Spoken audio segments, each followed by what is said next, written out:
Nos últimos anos, essa imagem começou a circular na internet, porque mostra o Papa Francisco sentado atrás de uma escultura gigantesca, e que à primeira vista aparenta ser bem assustadora, e que muitas pessoas interpretam como sendo uma estátua demoníaca, uma representação do próprio diabo. Mas apesar do Papa ser considerado o maior representante de Deus na Terra, sendo visto por todos como um homem santo, uma autoridade na qual os fiéis podem confiar para seguir os mandamentos do Todo-Poderoso, ainda existem várias polêmicas e mistérios que envolvem esses homens, que optaram por seguir uma vida dedicada ao catolicismo. Fora que ao longo dos anos, houveram vários papas que foram acusados de ser supostamente o inimigo de Deus, um blasfemador disfarçado e infiltrado na igreja, e até mesmo o falso profeta, descrito nas profecias bíblicas. Isso realmente aconteceu com vários papas, o mais recente deles sendo o falecido Francisco. Só que tem um grande porém, porque é algo muito mais poderoso e antigo do que qualquer papa que já existiu, e eu estou falando do Vaticano, uma instituição que está literalmente moldando a forma como o mundo e a nossa sociedade funciona há dezenas de séculos, influenciando a sua vida de maneiras que você nem imagina. Fala galera, aqui é o Drake, e hoje no Abismo do Medo, nós iremos acompanhar várias teorias interessantes e outras de chapéu de alumínio, a respeito do Vaticano e também dos papas.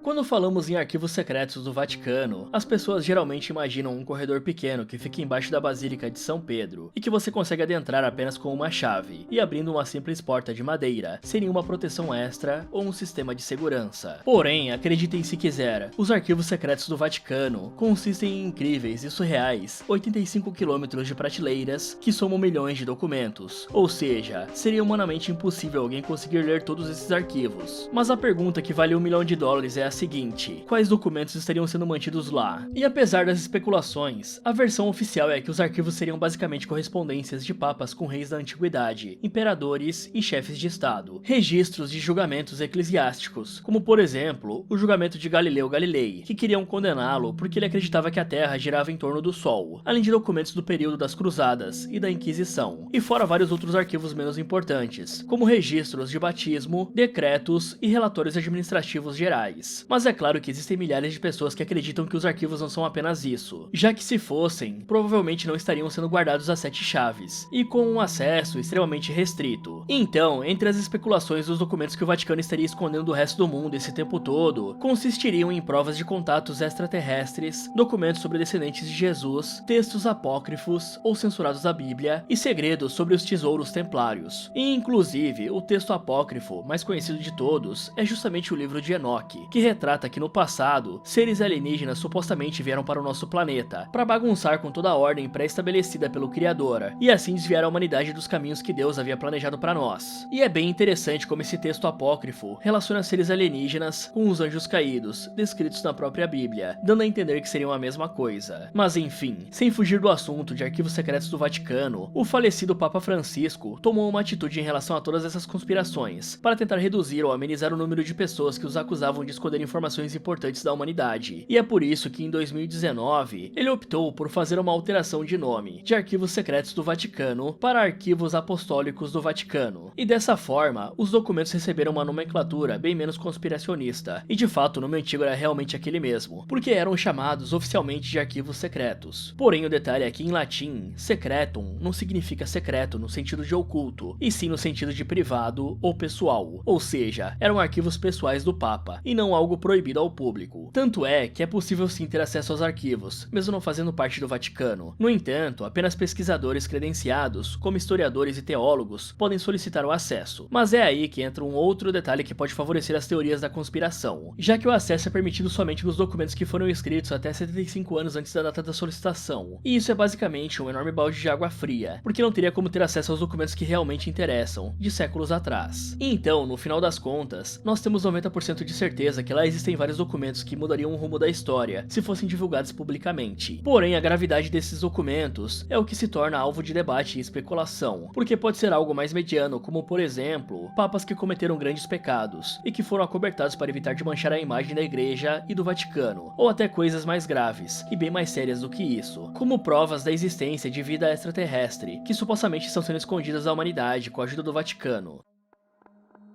Agora, passando para o segundo tema, mas que tem relação com esse primeiro que acabamos de acompanhar, em uma das viagens que o Papa Francisco fez até o Chile, ele apareceu usando uma vestimenta que tinha um símbolo bem contraditório, e visto como uma enorme heresia e blasfêmia por vários católicos e cristãos ao redor do mundo. E você deve estar se perguntando o que tem de mais nessa vestimenta, e a resposta é bem simples. Acontece que esse serzinho com antenas na cabeça é nada mais, nada menos que o gigante do Atacama, um hieroglifo de incríveis 119 metros de altura, desenhado no chão do deserto do Atacama, localizado no Chile, o país que o Papa está visitando nessa ocasião. Então, na antiguidade, os povos chilenos que viviam na região desenharam esse hieroglifo para homenagear o deus que eles cultuavam naquela época. E é por isso que essa atitude do Francisco recebeu um enorme número de críticas, porque na opinião dos católicos e cristãos, o Papa estaria praticando o paganismo e cometendo uma grande blasfêmia, até porque os povos chilenos daquela época realizavam sacrifícios de pessoas para os seus deuses, tornando essa atitude do Papa ainda pior. Porém, a versão oficial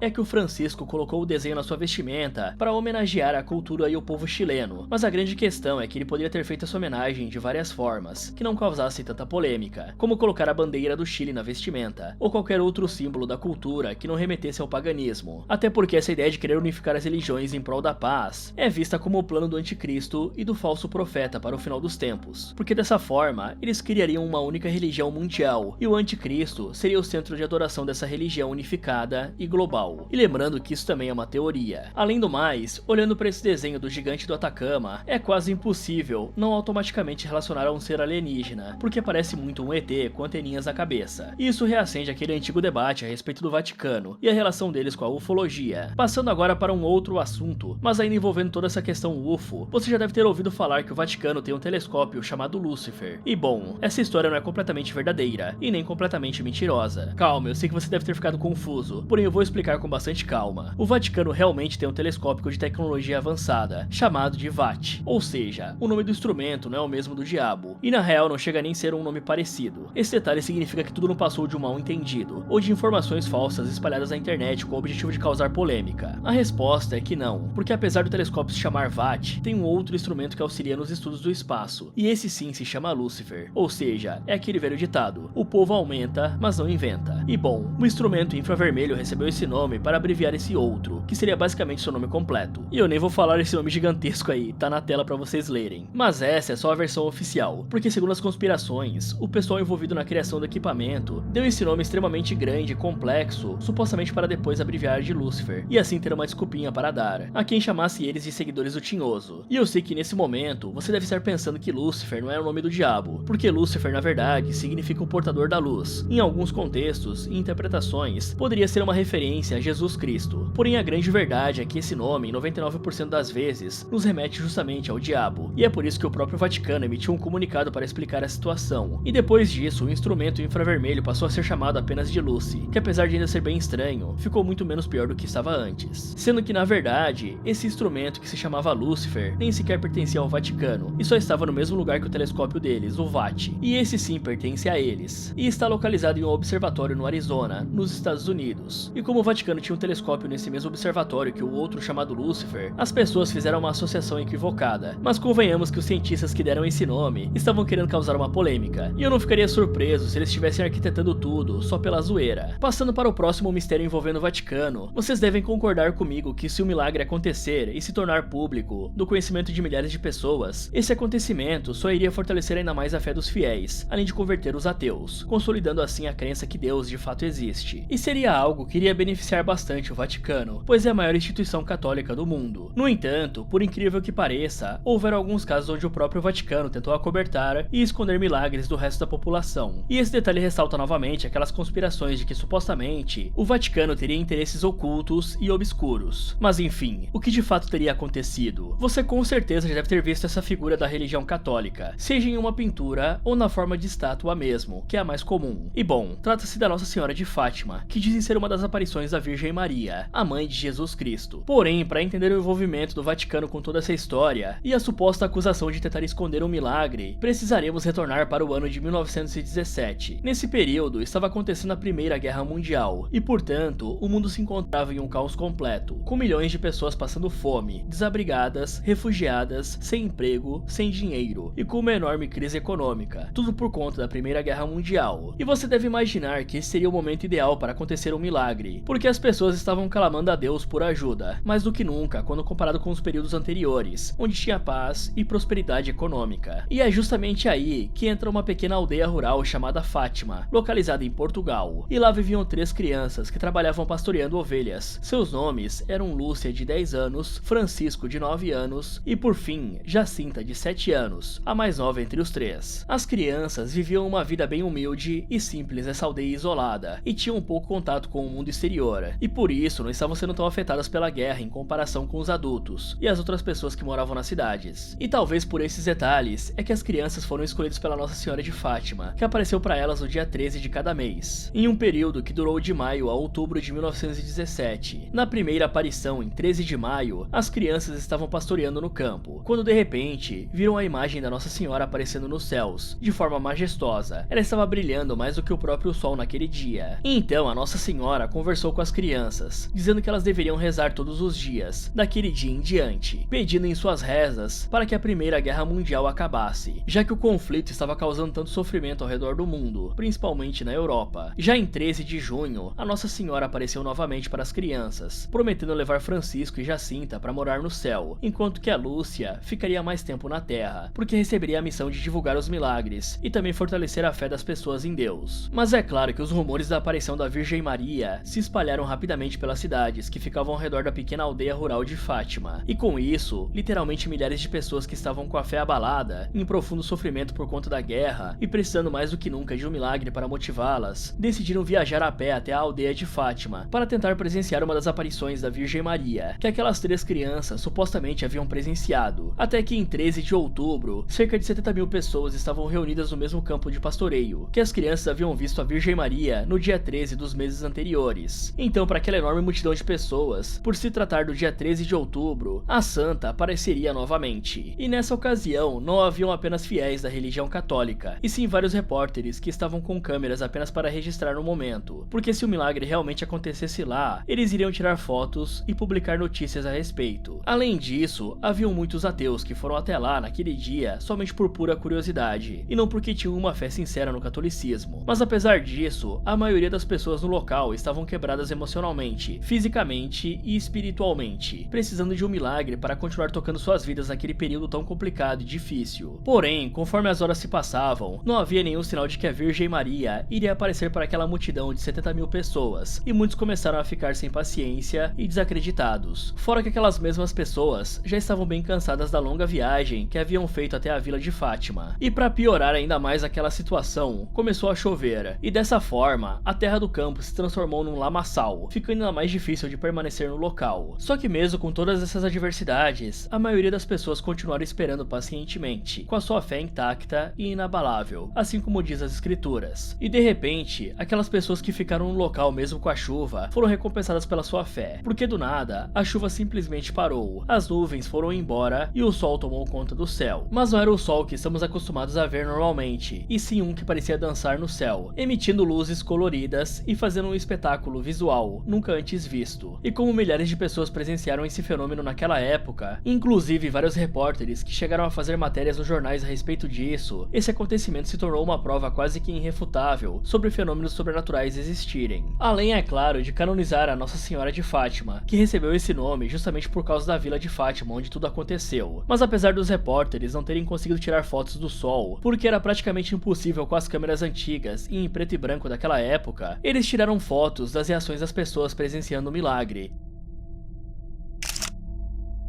E nas imagens, é possível ver que várias pessoas ficaram de joelhos e começaram a chorar, devido à tamanha emoção que estavam sentindo. Porém, vocês lembram que a Nossa Senhora havia dito para as crianças a respeito de levar 2 delas para morar no céu, enquanto que a outra ficaria viva para espalhar a palavra de Deus? E bom, acontece que Francisco e Jacinta morreram ainda jovens, cerca de 3 anos depois que o milagre aconteceu, porque foram vítimas da gripe espanhola. Já a Lúcia tornou-se freira carmelita e viveu até 2005, ou seja, a profecia da Nossa Senhora de Fátima Fátima a respeito do destino das crianças também se cumpriu no final das contas. Inclusive, a Lúcia viveu por bastante tempo, e nas minhas contas ela morreu aos 97 anos. Mas o ponto onde eu queria tanto chegar é que a Nossa Senhora revelou 3 segredos para essas crianças, que eram de interesse público. Afinal de contas, cerca de 70 mil pessoas presenciaram aquele milagre na pequena vila de Fátima. Porém, ainda assim, esses segredos foram guardados a 7 chaves pelo Vaticano, que só decidiu revelá-los várias décadas depois. Então, explicando o que cada um significava, o primeiro segredo consistia em uma visão do inferno, que a Nossa Senhora revelou para as crianças, com a intenção de mostrar o que aconteceria com quem não seguisse os mandamentos de Deus. E como apenas a Lúcia viveu tempo suficiente, já que o Francisco e a Jacinta morreram ainda crianças, nós só temos o relato dela a respeito dessa visão do inferno. E a Lúcia disse o seguinte, abre aspas, vimos um grande mar de fogo, e mergulhados nesse fogo estavam os demônios e as almas, como se fossem brasas transparentes e negras, flutuando nas chamas, levadas pelas chamas que delas mesmas saíam, entre os gritos e os gemidos de dor e desespero. Mas o interessante é que a Fátima não mostrou essa visão com a intenção de assustar as crianças, e sim para demonstrar que Deus quer, na verdade, salvar as pessoas desse destino tão cruel. Já o segundo segredo era um alerta da Nossa Senhora, que avisou as crianças que a Primeira Guerra Mundial acabaria em breve. No entanto, se as pessoas continuassem a agir da mesma forma, aconteceria uma segunda guerra, que seria muito pior do que a primeira. E bom, eu acho que esse aqui eu nem preciso dizer o que aconteceu depois disso. Além do mais, é um consenso de que a Segunda Guerra teve bem mais crueldade e falta de humanidade do que a primeira, considerando todas as atrocidades que os nazistas fizeram com os judeus, nas câmeras de gás e nos campos de concentração. Passando agora para o terceiro segredo, ele é basicamente uma visão que as crianças tiveram de um padre, bispos, sacerdotes e outras autoridades do catolicismo, sendo eliminadas por soldados que atiravam com armas. E segundo a interpretação mais famosa a respeito desse último segredo, ele representaria a perseguição que a igreja vem sofrendo ao longo dos anos, especialmente durante o papado de João Paulo II, que sobreviveu a um atentado no dia 13 de maio de 1981, que por coincidência ou não, é a data de aniversário da primeira aparição da Nossa Senhora de Fátima. E não tem como negar que é bem estranho que o João Paulo II tenha sofrido um atentado bem na data de aniversário da primeira aparição da Nossa Senhora. Mas a grande questão é que esses segredos só foram divulgados publicamente pelo Vaticano lá em 26 de junho dos anos 2000, muito tempo depois dos segredos terem se cumprido na vida real. E bom, a justificativa oficial para o Vaticano ter escondido essas revelações do público é porque eles tinham medo do que essas informações poderiam ocasionar na sociedade, já que a segunda fala a respeito de uma guerra que viria a acontecer, enquanto que a terceira fala de líderes religiosos sendo eliminados pelos soldados, ou seja, eram visões bastante polêmicas, sensíveis, e com um enorme potencial para gerar conflitos indesejados na sociedade, sem contar que apenas os segredos número 2 e 3 foram escondidos, já que o primeiro não tinha nada que pudesse causar uma grande crise na sociedade, pois era uma visão do inferno, e não algo que envolvia política ou guerra, e a própria Lúcia optou por mantê-los em segredo, a pedido do Vaticano, que aconselhou ela a não contar. Mas e você? Acha que o que eles viram naquele dia 13 foi um milagre ou apenas uma ilusão de óptica somada à psicologia de multidões? Passando agora para o terceiro e último capítulo do vídeo de hoje, nós iremos abordar outros 2 mistérios, envolvendo o desaparecimento de líderes do Vaticano, e também a divisão secreta que supostamente investiga acontecimentos sobrenaturais, como fantasmas e aparições demoníacas. Mas começando pelos desaparecimentos, se você é uma pessoa mais antenada nas notícias, você deve ter ouvido falar que recentemente, de 2021 pra cá, o Vaticano se envolveu em vários casos e acusações de corrupção, lavagem de dinheiro e também desvio de verba para benefício exclusivo dos cardeais. E bom, é só olhar para as taças de vinho feitas de ouro e as pedras preciosas que têm em vários objetos sagrados, para perceber que o Vaticano tem muita grana. Inclusive, algumas fontes citam que a instituição do Vaticano possui um patrimônio líquido estimado em 15 bilhões de dólares, que é maior do que várias empresas que nós utilizamos os produtos no dia a dia. E apesar dos membros do Vaticano serem vistos como homens santos pela sociedade, com menores chances de cair no pecado e na tentação, nós temos que lembrar que o dinheiro tem sempre o poder de corromper as pessoas. E é justamente o que descobriram recentemente, onde alguns membros do Vaticano foram condenados por corrupção. Ou seja, apesar daquele conselho de Jesus sobre não se preocuparem em ajuntar tesouros na terra, ainda assim esses homens se corromperam ao lidar com quantidades exorbitantes de dinheiro, que deveriam ser destinados à caridade e ajudar a manter a fé católica na sociedade, mas que foram usados para benefício próprio. Entre eles está o antigo cardeal italiano, chamado Angelo Beccio, que não era qualquer um dentro do Vaticano, e sim um dos ex-assessores do Papa Francisco, o que significa que o Ângelo tinha um papel extremamente importante na instituição, além de ter a total confiança do falecido Papa Francisco. Mas partindo para o que interessa, o que o Ângelo fez de tão ruim? Acontece que ele recebeu a sentença de 5 anos e meio de prisão, pela suspeita de ter usado o dinheiro da doação de milhares de fiéis para comprar um prédio localizado na cidade de Londres, avaliado em 200 milhões de euros. Porém, esse é apenas um dos vários casos de corrupção que envolveu o Vaticano nos últimos anos. E toda essa suspeita e falta de credibilidade, juntamente com o aumento de desconfiança com a instituição católica, fez as pessoas começarem a criar teorias, ligando essa corrupção a literalmente centenas de autoridades religiosas do catolicismo que estão desaparecendo misteriosamente ao redor do mundo. E segundo essa teoria, esses sumiços seriam para fazer uma queima de arquivo. Um belo exemplo disso é essa notícia, que nos mostra que 130 sacerdotes foram eliminados, presos ou sequestrados apenas em 2023. Então, algumas pessoas criaram teorias de que conforme esses homens vão subindo de hierarquia na Igreja Católica e se deparam com casos de corrupção e decidem não participar, eles tomam aquele famoso chá de sumiço, porque o número de sacerdotes desaparecidos todos os anos é realmente bem assustador. Só que a versão oficial é que todos esses sequestros, desaparecimentos e finalizações estão acontecendo justamente por conta da perseguição religiosa, já que em lugares como Nicarágua e Belarus, o próprio governo está literalmente perseguindo as autoridades católicas, sendo que apenas na Nicarágua, missas e procissões foram proibidas, bispos e padres foram presos, deportados ou expulsos do país, enquanto que as rádios católicas foram fechadas. Então, em resumo, essa quantidade assustadora de padres, bispos e sacerdotes desaparecendo pode sim ter relação com casos de corrupção e queima de arquivo, porém na grande maioria das vezes é causada apenas por perseguição religiosa. Mas talvez o caso de desaparecimento mais famoso envolvendo o Vaticano é justamente o da Emanuela Orlandi, uma adolescente que tinha apenas 15 anos na época, sendo a filha de um funcionário do próprio Vaticano, o que levanta ainda mais suspeitas e abre margem para as mais diversas teorias. Emanuela sumiu misteriosamente em Roma no dia 22 de junho de 1983, enquanto se dirigia para uma aula de música. E desde então, surgiram diversas teorias que tentam explicar o que teria acontecido com a jovem. Inclusive uma delas diz que escândalos financeiros envolvendo o Banco do Vaticano nos anos 80 haviam motivado o sequestro da Emanuela, já que o pai dela era funcionário do Vaticano e teriam sequestrado a sua filha para passar um recado para ele. Só que eu não vou entrar em detalhes a respeito desse caso, já que fizemos um vídeo dedicado a abordar apenas a história da Emanuela Orlandi, que está disponível aqui no canal, até porque nem teria como abordar esse caso no vídeo, porque ele é bem complexo e demorado. Mas antes de encerrar, existe uma outra teoria a respeito do Vaticano, que eu confesso que seria bem legal se for de fato verdade, porque tem boatos que dizem que há uma divisão secreta no Vaticano, responsável unicamente por investigar fenômenos sobrenaturais, guardar objetos amaldiçoados e também procurar por possessões demoníacas ao redor do mundo. Então, no papel, seria como se o Vaticano tivesse uma divisão de padres que foram treinados apenas para combater demônios, uma espécie de tropa de elite da instituição católica. E automaticamente eu me lembro daquele filme chamado Padre, lançado em 2011, e que já tem um recap lá no Resumindo Filmes, e a temática é bem parecida. E como eu havia dito agora há pouco, seria bem legal se essa divisão secreta de caçadores sobrenaturais realmente existisse dentro do Vaticano. Além do mais, segundo esse mesmo boato, existiria uma espécie de museu sobrenatural no Vaticano, onde ficariam guardados os objetos amaldiçoados que fossem recuperados pelos padres dessa tal divisão secreta. Mais ou menos como funciona o museu do Ed e da Lorraine Warren, onde está a boneca Annabelle. Porém, o que as pessoas não se dão conta na hora de analisar essa teoria é que o Vaticano sempre teve padres que se focavam unicamente em estudar casos sobrenaturais, como por exemplo, os exorcismos, tanto para de fato combater os demônios que se apossavam no corpo das pessoas, quanto para saber filtrar o que é verdadeiro e o que é mentira. E essas informações não são secretas, como a teoria tenta fazer parecer, já que quando o Vaticano começa a ministrar um curso para exorcistas, essas informações são divulgadas, e não escondidas do público, como a teoria tenta nos convencer. Então, essa questão de uma unidade do Vaticano focada em estudar casos paranormais realmente existe. Só que algumas pessoas tentam aumentar para fazer parecer um episódio de Supernatural, onde os padres sairiam por aí jogando água benta e atirando sal nos demônios para acabar com eles, algo completamente diferente do que acontece na realidade. Mas como eu falei, né, seria bem legal se fosse como no Supernatural. Inclusive, eu acho que se fosse assim, ia ter uma fila enorme de pessoas querendo se tornar exorcistas do Vaticano. Mas na realidade, para alcançar esse posto, você precisa estudar por anos, se certificar e seguir à risca a religião católica, um estilo de vida que pode ser considerado chato e entediante para a maioria das pessoas. Mas antes que eu me esqueça, aquela estátua assustadora que eu havia mostrado no começo do vídeo, que várias pessoas interpretaram como algo demoníaco, é na verdade uma representação da ressurreição de Jesus Cristo, e por isso que o Papa estava sentado atrás dela. Só que não dá pra julgar ninguém que achou que a estátua passava uma imagem sombria, porque ela realmente passa. E talvez o artista que criou ela tenha tido justamente esse objetivo, a de chocar e impressionar. Fala galera, vocês já conheciam esses mistérios do Vaticano? Tem alguma sugestão para uma parte 2? Me contem aí nos comentários. Muito obrigado por assistir e até o próximo.